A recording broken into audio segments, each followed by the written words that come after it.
Hello, my little rapscallions, and welcome back to another episode of the Planet Earth Minecraft Recreation Map! There is a link to the previous episode if you want to catch up, and there is a link to all of the episodes if you'd like to start right back from the very beginning. If you are new and do not know what is going on, you'll catch up, Tiger. I have faith in you. But yes, we are back. Apologies, as always, for another delay in between episodes. Watch out for this lava. Yeah, let's get out of the cave. I feel people are bored of the cave. In fact, I know people are bored of the cave because you people have told me you're bored of the cave. A lot of people in the comments are wondering when we're going to return back to the Planet Earth portion of the map. Some of you have suggested I go to North America, because that is somewhere we haven't covered yet. Covered every other continent, pretty much, with the exception of Africa. We've not been there. But in Season 1, you'll remember... How do I get out of here? I think it's over here. Yeah, in Season 1, we travelled from Australia to Britain. So that covered Australasia, Asia, and Europe. And then we moved up through Greenland and Norway and ended up in this weird place. This strange paradise off the map.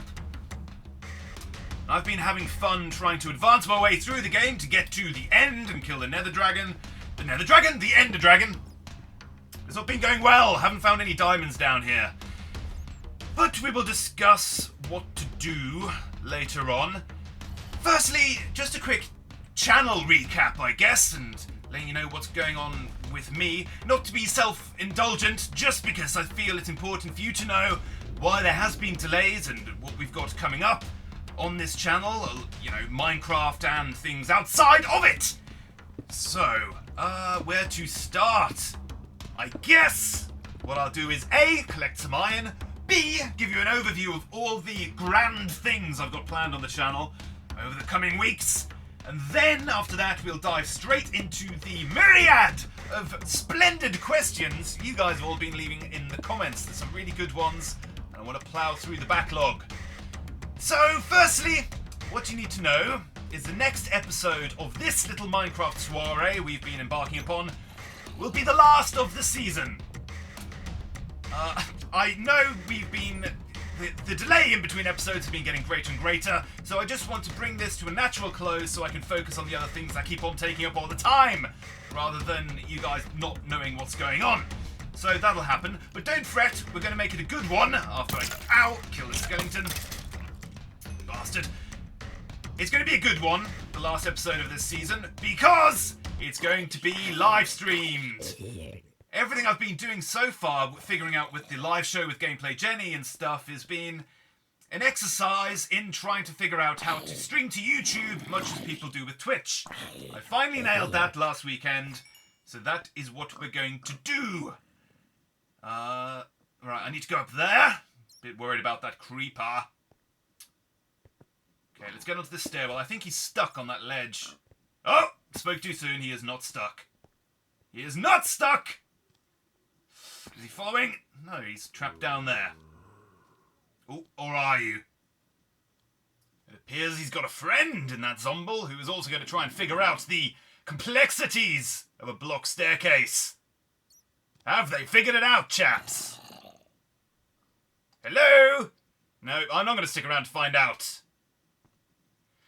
So yes, I don't know when the live episode is going to be, to close off. I guess if you're subscribed, you'll see it in your subscription feeds way ahead of time. I'll also make some noise on Twitter. Ooh, I've got quite a lot of iron going on. This is nice. And in the spirit of live streaming, which I seem to be doing more of, you may remember in an episode past, I talked about doing a charity event at a scale to rival the 2010 event I did, where for Guinness World Record, I played Guitar Hero for 24 hours non-stop. Let me eat this steak and get out the hut, and I'm going to let you guys know what I have got up my sleeve. Oh god, hello. Yeah, you got the jump on me there. Gave me quite the fright. I've got everything I need for a little wander while we talk. Yes. Oh, I wonder how that reed farm I've got going on is doing. It was over here, wasn't it? Let's go check that out. Hopefully we'll have a bounty of sugarcane in which... bugger, we don't. Ding! That's disappointing. Good, so we've got a yield of 1. Never mind, let me plant this. And we'll go on a little wander. So, yes, I have got this thing planned, and again, this is why I've been figuring out the technicalities of live streaming to YouTube. And this is a Planet Earth exclusive. I told you I would tell you guys about it before anyone else. So here we go. In about a month's time, I am going to be doing a 72-hour non-stop live stream as I fly around the planet in Ep.9. Yeah? I suppose I should actually walk while I'm talking. Let's head in this direction. Let's go exploring. It's been a while since we've done that. So yes, for the uninitiated, Ep.9 is the professional flight sim software I use in the Noobs on a Plane interview series that I sporadically do. It features a 1-to-1 scale map of the planet. And for some reason, I don't know why traversing the planet is a central theme behind my madcap ideas, but there we go. The reason for it is time, in the spirit of wrapping things up, to bring my blog, ironmanmode.com, to a close. It's been a good, fun few years. We have raised so far about $2,500 for Child's Play charity. The current season, we want to get it up to another $2,000, and it's been a bit stagnant, really, at $350. Hello. Ow. No, you know what? Screw you. I'm trying to talk about charity. Go away. Huh. Right, so, yes, it's time that I wrap that up. Brought everything to a close on that blog so I can focus on the bigger projects, and also just to give that charity a push. I really want to hit that 2,000 mark so we can call it a day on ironmanmode.com. Check it out if you haven't already. So that is going to be fun. You will all be invited to take part. In the comments, we'll do live hangouts, and you can get on the phone while we're flying the plane. Like I say, it takes a professional pilot about 50-odd hours to fly around the world. As you know, I'm an absolute clown, so it's probably going to take me about 72 hours, stopping for refueling and things like that. But it will be fun, and that will be streamed in high definition. So I'm very much looking forward to that. I've been planning it for quite some time, but as you can imagine, the technicalities of streaming for that long on YouTube are slightly troublesome. Got it all figured out, so look out for that announcement. Top of the hill. Wow, look at these views. Beautiful. Ah, I like that. I would take screenshots if I could remember what the shortcut key is. Ooh. Big monolithic structures over there. Very nice. Why haven't we come here before? Running and a skipping! Woot woot! Look how fast I can go across this majestic hilltop. Oh, and I've slowed down. Wonder what is over the brow of this hill. What's this? We've got some kind of arrow? What, do you want me to go that way? Or could be pointing down, I guess. Ooh. Looks pretty neat. I will point out that the reason there was a jump cut there is because a whole week has passed since recording the bit you saw before the jump. I had to stop the recording rather abruptly, and I've only just gotten back into a recording window, so we can finish this off. Ooh, this is awesome. Just eat something. I need to get down there. It's going to be rather perilous. There's water. I could just dive down there. Nope, that is a surefire way to get myself killed. Ow. This is really tricky. So much focus going into not dying right now. Oh no, the pigs! The pigs are tumbling down the mountain! Alright, you lead the way, man. I'm following your lead. Okay, I think we're alright. So, what was I saying before the pause? Oh yeah, I was just recapping on what had happened between episodes. Loads, really. I'm sure you all saw, if you subscribed to the channel, that I was on the television, which was interesting and more than a little weird. The BBC called one day and said, "Hello, you're having a fight with a company, it's an interesting story, do you want to be on the television? And I said, sure, why not? Stick the knife in a little more with this company I've been battling with and slag them off in front of the nation. So I did that. You can watch that there if you want. I will point out that it wasn't like a huge deal. People keep on coming up to me and saying, oh wow, you're on national television, on the BBC, that's pretty cool. And yeah, don't get me wrong, it was cool, it was a fun day. Oh, look at all this water. Just thinking, I wonder if we can get some reeds that we can take back to base to help our ailing reed farm. Doesn't look like there are any though. Well, let's keep on walking and talking. Yeah, I mean, it was fun, but do understand that this was just daytime television. It went out at like 11:30 in the morning, on a Monday morning as well, I think. So, yeah, not quite the global superstar or anything. But it was very interesting seeing the girls work. They sent around 2 producers from the media team with all the cameras and stuff. And don't tell my wife, but they were smoking hot. Put me off my game a little bit when I was being interviewed. God, sorry, that's terrible of me to say. How unprofessional. No, it was interesting watching them work. They were experts at what they were doing, and just the little kind of tricks and things they thought of to add to the production schedule. Just brilliant. Really, really interesting. I did get a few tweets. Confusingly, right, this is the thing that blows my mind. I got tweets from at least 2 people that I do not know, and who do not know me, saying, I saw you on television. Which, if you think it back to its logical conclusion, they must be impressed whenever they see any stranger on the television and seek them down to tweet at them and point out that they were on television. Think of that, it's just mental. But, yeah, I mean, the biggest success of the whole thing wasn't me being on TV, it was the fact that I saw a lot of PR nightmare being caused for the company in question. The amount of tweets that were getting sent their way with me tagged in, and these were the only ones that I could see. I didn't see any of the ones in which I wasn't tagged in. Yeah, they had a headache that morning, so that was funny. Bastards. Anyway, so that was that. What else has happened since the last video? I got a new tattoo! That's a thing. You can check that out there. Not much to say about that. Just watch the video if you haven't already. Also, I've gotten involved with a entertainment company, Dream Chaser Entertainment. They've kind of roped me in to host a live evening that we do once a month.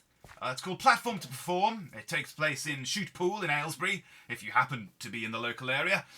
And what happens is I do a little bit of a stand-up set, then I bring on our musical guest. We have one artist every event. They play a bit of a set, and then midway through we sit down and have a kind of a chat show scenario live on stage, and we talk about, oh god, hello. We talk about their music and blah, blah, blah. And then they finish off the set, and it was really, really good fun.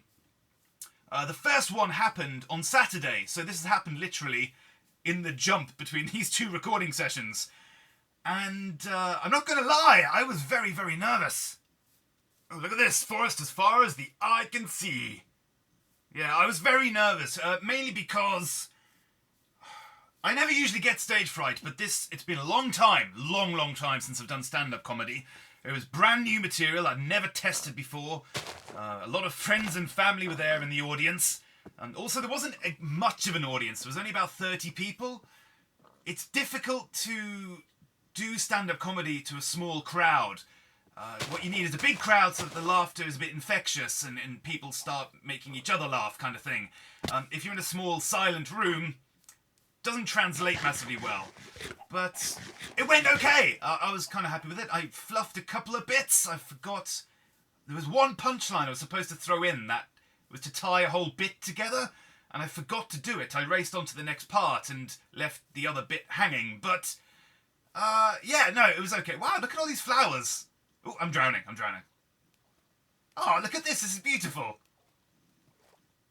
Wow. Anyway, so yeah, that evening went okay. I will have video footage. It was professionally recorded. I'll mirror that on my channel. So you get to judge for yourself whether I was any good or not. But we'll be doing those regularly. Bit more confident now. The first one's out the way with and I know the format works and things like that. So Yes, jolly good. Ah, some reeds! Darkness is also approaching. Oh, nuts. I don't know what to do now. I've walked miles. Got so carried away talking about myself that I don't really know. Oh, it's too late in the day to walk back, and I'm not trying to tackle those hills at night time. That's a recipe for disaster right there. Ooh, we've got a cave here. Oh, we've got a ravine.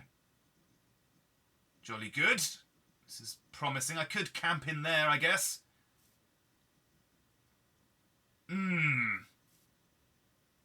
What a beautiful little place, though. I've never seen little orchards like this in Minecraft before. That must be in one of the recent updates, I'm guessing.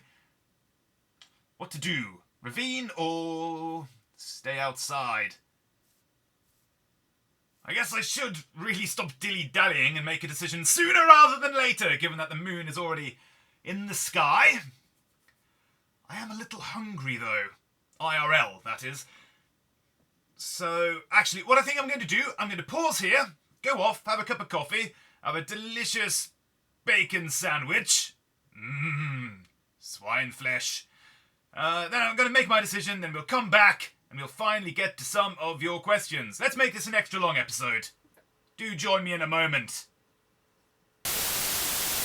Right, we are back. Now, pig knows I'm here. You can probably smell the bacon on my breath. Hello. I've also just switched my keyboard because the Bluetooth keyboard I was using was running out of juice and I don't have any more batteries. So apologies if you can hear this rather clunky clicking. As we head into the ravine, that is indeed what I've decided to do. We need shelter after all, so might as well head on in here if I can get down into it. So, yes, so many things going on. I've also been invited to do a radio show. A local radio station wanted me involved in that. They needed me to pitch a show idea, and the station manager kind of wanted to hear how I handled myself over a live broadcast. So, I roped my brother into that. You can check out that video by clicking there.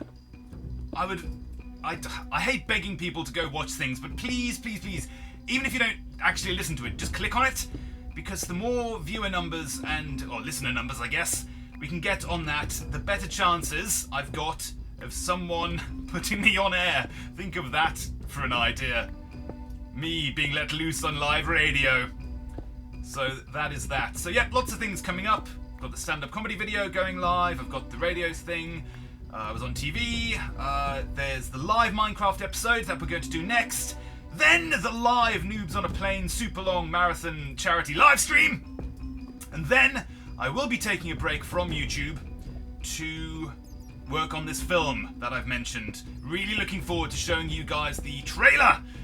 Oh my goodness. Work is going on at the moment. The script is looking nice and tidy. It's going to twist your melon. I suppose it's best if I light this place up.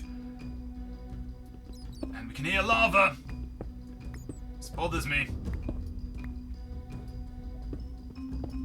Bugger it. Let's just jump. Right. So that's that. The other things going on in my life that are taking up time away from YouTube is we might be moving. My wife and I might be moving out of Aylesbury because we hate it. We are sick of this town. It sucks. We were actually planning last year. We nearly got kicked out of our home. The landlord nearly sold it. So at very short notice, because of the way the contract worked, we nearly moved to London. My wife works there. She commutes 4 hours a day to get backwards and forwards to her job. Oh, why can't I pick things up? Drop. Drop, drop, drop. Don't need all these flowers. Or seeds. Flint I'll keep hold of for arrows. That'll do. So, yes, we may be moving. We were going to go to London. It is way too expensive. I don't know how anyone can afford to live in that city. I don't mind telling you, we live in a lovely little cottage at the moment. Nice 2-bedroom, old 16th century house. Built over 4 floors, or stories if you're in America. And that costs us £700 a month, or about $1,000. You move to London, you cannot rent a place for less than about $2,000. And I'm talking, for that amount of money, you get a really crappy 1-bedroom flat in the middle of Stabby McStabville. So that we just didn't want to do that. So she's looking for a job in Exeter, where she went to university. I've been there a couple of times with her, as we've gone to visit her old friends. And it's charming. We love it. It is on the other side of the country, so I won't get to see family as much, which is a bummer. But it's a nicer pace of life. I'm looking forward to going and living somewhere totally brand new. So, ooh, look at this bounty of iron we're getting. This isn't bad at all. I'm a little nervous about the fact that nothing's lit up. Guarantee I'm going to get ambushed in a moment. So yeah, that's that. And the next thing that has also been... There's so much good news, so many good things going on right now, away from YouTube, but also some bad stuff. I'm going to say all this in my normal voice, because it doesn't feel appropriate to talk in that accent. Basically, a couple of months ago... Ow. Yep, that is one of the benefits to lighting things up. You don't fall down... Oh, for God's sake. Everything's going wrong. Yeah, I need to smelt some of this iron. Oh no, I've got enough for a pickaxe, that's alright. Oh, what am I doing here? Planks, that's what I need. Yeah, a couple of months ago, my mother-in-law contracted what we think to be cancer. It's not confirmed. They did a biopsy, but they couldn't quite tell. All they knew was there were dark spots on her bowels. And naturally, that's very worrying. So much so that the doctor said, right, we are starting chemo right now. We can't confirm that it is cancer, but let's just nip this in the bud. Let's just eradicate this. So that she's gone a very aggressive form of chemotherapy and radiotherapy at the same time to hopefully quash it. Now, the good news is the prognosis is fine. The doctors are not worried in the slightest. We got a little bit of a setback when it seemed that the spots had spread also to her liver. But they're still very, very confident. She's in very high spirits. She's taking well to the chemo. Ooh, we might have a mine. So that's going on. Everything's fine. Everyone's keeping well and keeping positive. But as you can imagine, it's with all that going on, it's a little bit tricky trying to get in the zone for doing light-hearted and comedic videos when there's someone in your family who is suffering like that. So, whoa, hello. Bad times. So that's that. Just wanted to let you guys know. Anyway, let's get back into the action. I apologize. I have just waffled for myself for about 20 minutes now, so I do apologize. Let me know in the comments if you don't like me rambling like that. I wanted to let you know what was going on in my life and also justify the lack of kind of solid uploads, but yeah, do let me know. I know it's probably not what you tune in for, to listen to a random guy waffle about himself for extended periods of time, but there we are. Let's get to your questions, chaps. Alright, first up we have got Leviticus Daniel, returning customer to the Planet Earth series. And he asks, Zeke, as someone who loves to write, but at the same time never wants to start, do you have any advice? Well, Leviticus, I like the phrasing of your question. I think... Ooh, what's going on here? This looks cool. More than anything, you need to want to start, otherwise you'll never get anywhere.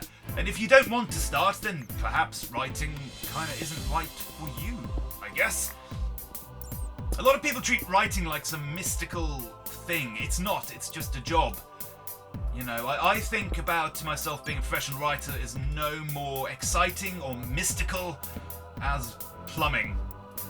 You know, you just get on and you just do what needs to be done. It takes quite some time to master the craft and get where you need to be, but ask any writer what their advice would be, and 9 times out of 10 they will say this: just do it. Just get on with it, and the sooner you do, the better you'll get, and you can be on the road to achieving whatever you want to achieve. I mean, the advice would all depend on what kind of genre you want to get into, whether you want to get into it for business or purely pleasure. Obviously, it's a very different world than when I started out. Print magazines and fiction was a thriving industry. Not so much anymore. There's been so many changes in terms of what the role of the internet and ebooks and things like that on the industry that it's a different landscape to when I started out. I'm very glad that I started in a time when print magazines were a thing and they paid quite handsomely. You score an assignment for Bazaar magazine, as I actually started out, and you got a decent amount of money for it. Not so much anymore. It's very cutthroat. There's a lot of writers out there. Although saying that, my second piece of advice where people always say, it's a tough industry, son. There are so many people trying to make it that the competition is fierce. It's hard to get yourself heard amongst all the voices. Let me tell you, that is bogus. Well, yes, there are a lot of self-proclaimed writers out there, but I can tell you from a hiring perspective, I spent many years at an agency hiring outside writers. 90% of them don't know their arse from a pen. They are awful.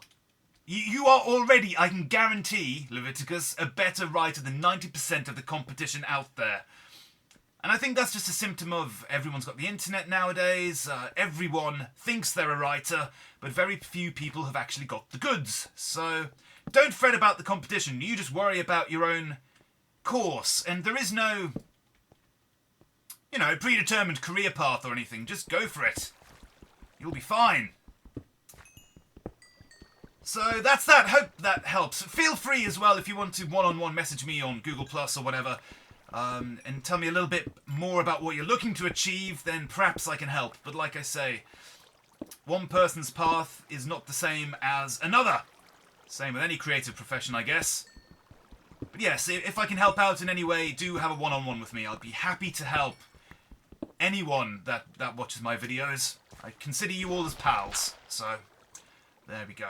It is daylight outside. I'm wondering whether we should go back up and head back to base. But another question, again, on a literary theme. We have got... Oh, I've lost the comment. Where are we? Oh, sorry. 1 second. Oh, that Pack 12 has asked, what is your opinion on making the interrobang more commonly used? Now, I have to admit, when you asked the question and I saw it come up a few weeks ago, I didn't know what an interrobang was. So much so, I was actually quite terrified to Google it. Sounds like some kind of weird, freaky Guantanamo Bay fetish site. But I looked it up, and an interrobang, let me reveal, is one of these. It is pretty much as it says on the tin. It's a question mark and a exclamation mark combined. Because sometimes it just looks ugly to have an exclamation mark and a question mark side by side when you're asking an emphatic question. Usually I don't like made up stuff like this. I did find a site with a big list of alternative punctuation, and a lot of it was just made up meaningless nonsense stuff that didn't have a place in the world. But I do think the interrobang fulfills a role that you can't get away with otherwise. I hate the whole question mark and exclamation mark side by side thing. It really looks ugly and amateur.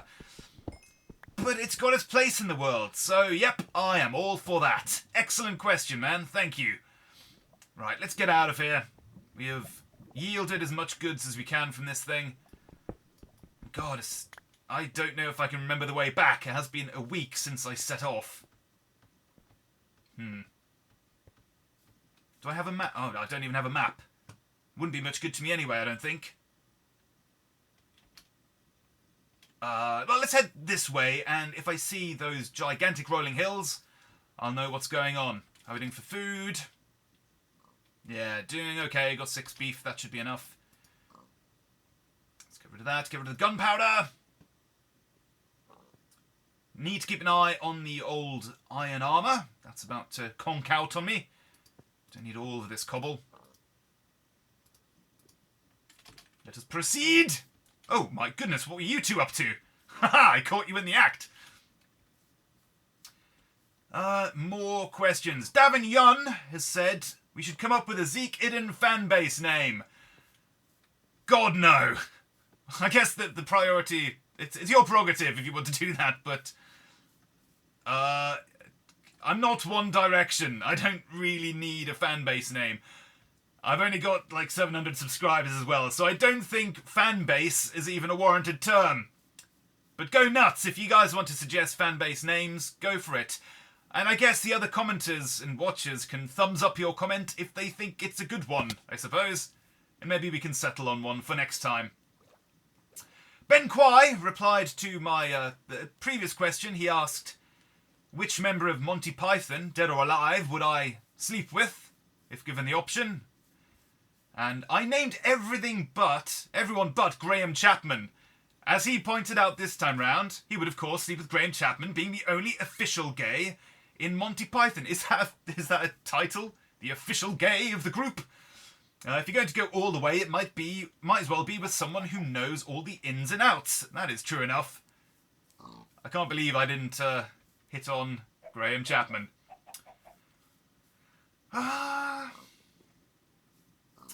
Mr. Flames Fan 12, he has got a couple of questions. Question 1, do you like Top Gear?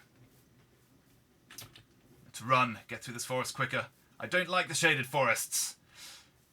Top Gear, yes-ish. God, every episode I slag off something that everyone quite enjoys, and it just makes me look like a grumpy old bear. Let's take this guy out. Yeah, Top Gear. It's okay. I really like the special episodes. I loved the Antarctic journey they did a few years back.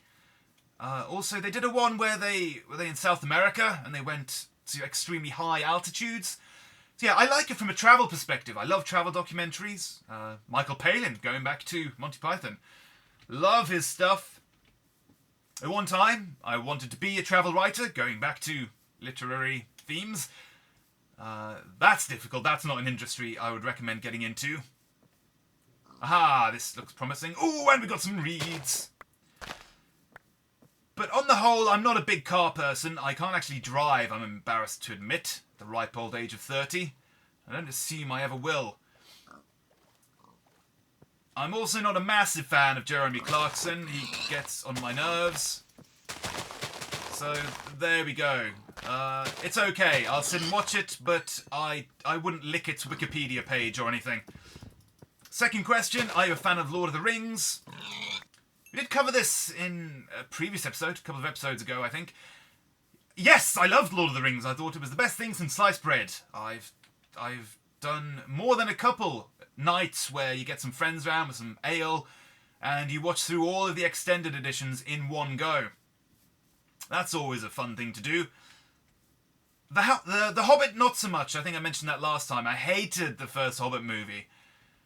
God, it was tedious. Not seen the second one yet. Still haven't seen that, but I hear it fared much better in the critic circles. So I will watch that when I get the chance. But yeah, I, like everyone else, don't understand the rationale behind splitting it into 3 movies. So there we go.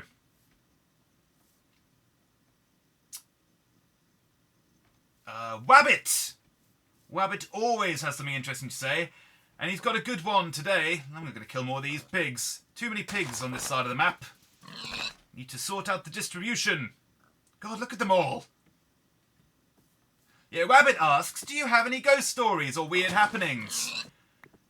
Indeed I do. I'm going to finish off on this question for the episode. Because it's quite a long one. I'm going to be talking for some time, I think. God, is the sun coming down already? Oh, blimey.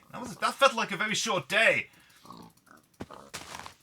Yep, I've got ghost happenings. I will point out ahead of time, before I tell this story, that, as you might know, I'm an atheist. I'm very skeptical, so I don't, on the whole, believe in ghosts. Although, saying that doesn't really have anything to do with atheism.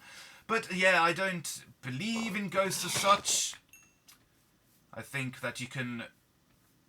rationale and apply skepticism and explain away most our ghostly happenings. We need some food. But I do have a ghostly happening for you. Let me just check. Is this the hill that I fell down? Yeah, this is it. We found our way back. Skirt around this lava. So when I was young, when I was growing up, I must have been about 4, maybe 5. We lived in a very old house. Very old house. And there were a lot of creepy things happened in it. A lot of people were...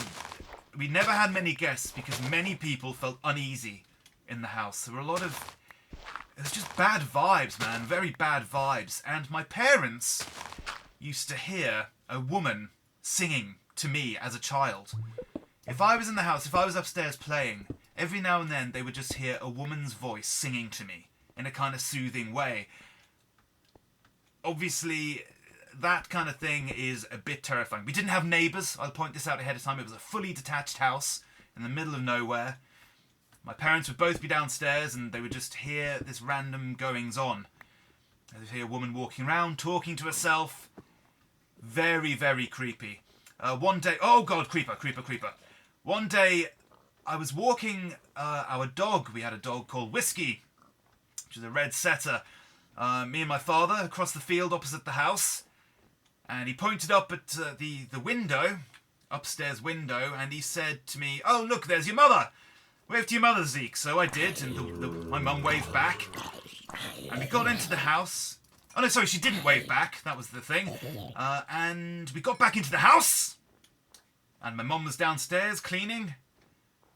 And she said, "Oh, why didn't you wave to Zeke? Did you not see us? We were waving at you. You were staring out the window straight at us." And she said, "I wasn't upstairs. I've been downstairs this whole time." And upon further inspection, what was odd was that the window that this woman was standing at, you couldn't actually stand at it. It was, there was a big chest of drawers, like, right in front of it. So that was odd. Just noticed a couple of Endermen. I think we should engage, because we do need Ender Pearls for the ultimate mission. Hello, you little scallywag! Get your butt down here! Come on, here we go. Oh God, I should have changed the armor before this happened. Am I going to die? Quite possibly. Sorry if you can hear... Ow! Ah, shoot! Oh! Oh God! Oh God!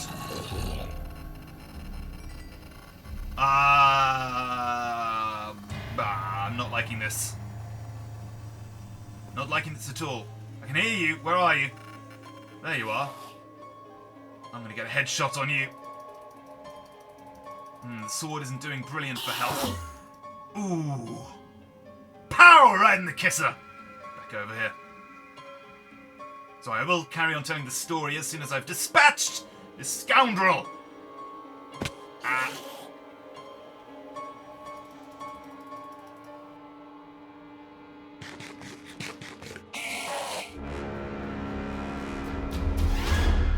Oh! Oh God!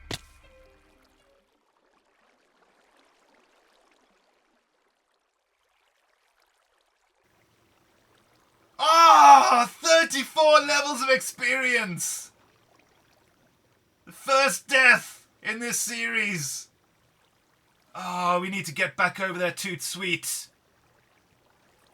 Get as much of that back as we can.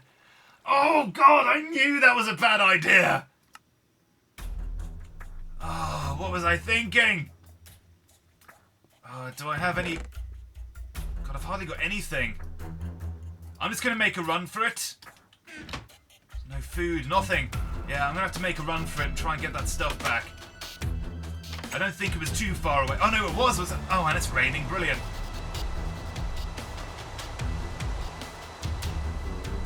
Reduced visibility, darkness, zombies. Am I walking the right way? World glitches, Enderman. I have messed up big time here. Well, let me continue. Oh God. No, not interested. Not interested.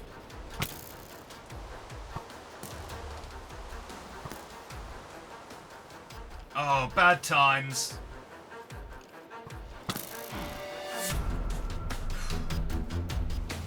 I'm going to try and retell this story while we're running. So yes, very, very weird house. Now, fast forward, say, 20 years, and I'm at my ex-fiance's house. And their house was also a little weird. They lived in an old abattoir. So creepy, right? They lived in an old abattoir, and you could hear animal noises. Way into the wee small hours of the morning, you could hear hooves on concrete and things like that. It was very creepy, very creepy. When I say old abattoir, I mean it had been converted into a cottage. It was no longer an abattoir. God, imagine sleeping in an actual abattoir. Abattoir? So yes. And one evening, it was a few days just before Christmas, we'd gone out and we'd come back in. It was relatively late, it was about 11 o'clock. And she said, I'm going to go to bed. And I said, okie dokie, I have got to wrap your Christmas gifts. So I'm going to do that while you're upstairs. So I was sat in the old part of the house. I was sat on the floor making a hash of the wrapping because I can't wrap gifts to save my life. And, we're over there, I think. And what was strange was I was wrapping this gift. I felt a little bit unease for some reason. And then all of a sudden, I felt rushing. Something was moving very quickly down the corridor opposite the room I was in. And then, whatever it was kind of reached the doorway. It was invisible, but I could definitely feel the presence of something right there. And I just froze. All the hairs went up in the back of my neck. And I thought, oh God, what is going on? And then a voice, and I swear to you, it was as clear as day. This woman's voice just said, as I was holding this Christmas gift, she said, thank you. Ladies and gentlemen, I have never moved so quickly in all my life. I dropped the present and I chipped upstairs as quickly as possible. I instantly thought of those old tales my parents used to tell me about the creepy house that I grew up in. I thought, it's that woman. It's got to be that woman. And I just ran. Now the odd thing was when, fudge. I got upstairs, I leapt into bed. I didn't say anything to my then fiancée at the time. And she turned to me and she said, who was downstairs? I said, what do you mean? What are you talking about? And she said, I heard a woman talking. Who had you invited in? She was also insanely jealous. I'm dead. This has not gone well. I can't even find the stuff. I need that food. I need it now. Back to the top.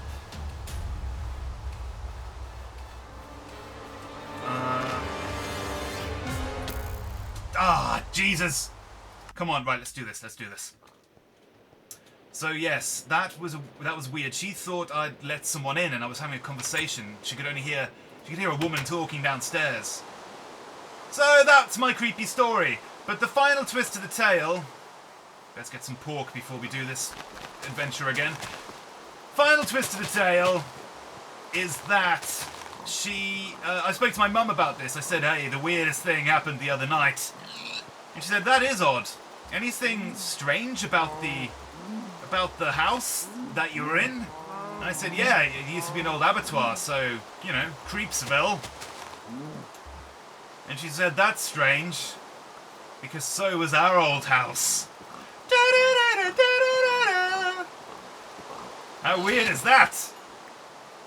I'll let you decide whether that is as creepy as it was to me. Naturally, I don't think it was a ghost. I mean, I don't know what it was. I can't explain it, but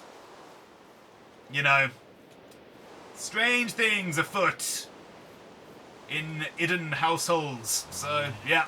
Oh, go away! Leave me alone! So there we are. Hope that answers your question.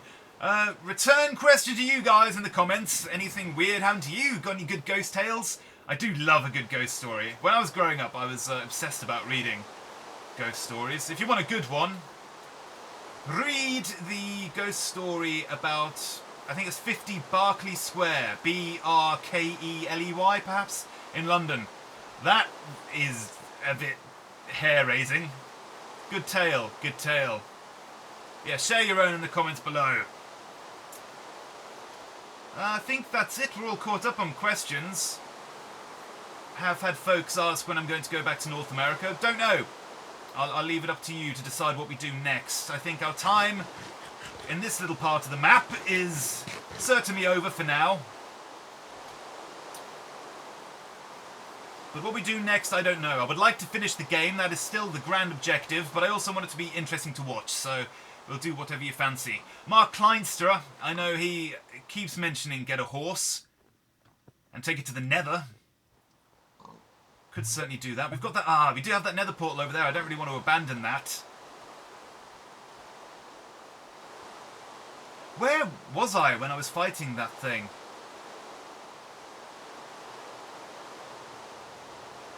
Can't be near the lava because I must have fallen in it. Or would have fallen in it. Let's think here. I remember saying, let's skirt this lava. But then I would have been down here. Why did I go up again? Did I go up again? I must have done. Must have climbed this hill. Oh, there's that pointy finger. I bet it's gone by now. I bet I've lost all that stuff. Ah! What a nuisance.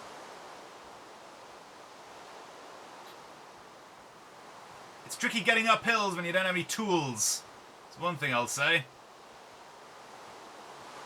Is it over here?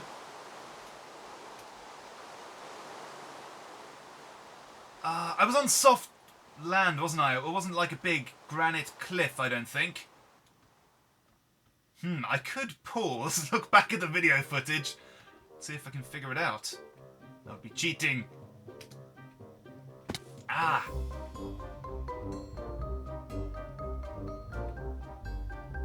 I don't remember being this high. No, it's, it is surely gone. We have lost all the fruits of our labour, I'm afraid. Damn. Anyway, I hope you have enjoyed this episode. Once again, apologies. It's for A, it being late, and B, the waffly, self-indulgent nature of it. But thank you very much for watching if you have stuck to the end. Leave a thumbs up if you have enjoyed it. I have, despite it being rather unproductive. Do subscribe if you haven't already. What else? Check out the links below if you want to follow me on Twitter or Google+, and how to support this channel. But certainly, coming up next, watch out for the live episode of Minecraft, where we'll pick up where we're leaving off now. The live announcement for Noobs on a Plane, the ultimate live stream, which may well kill me. And keep an eye out for that video trailer, for the full-length, feature-length animation bob that will be coming out. So excited for that. And yep, I will see you on the flip-flop, guys.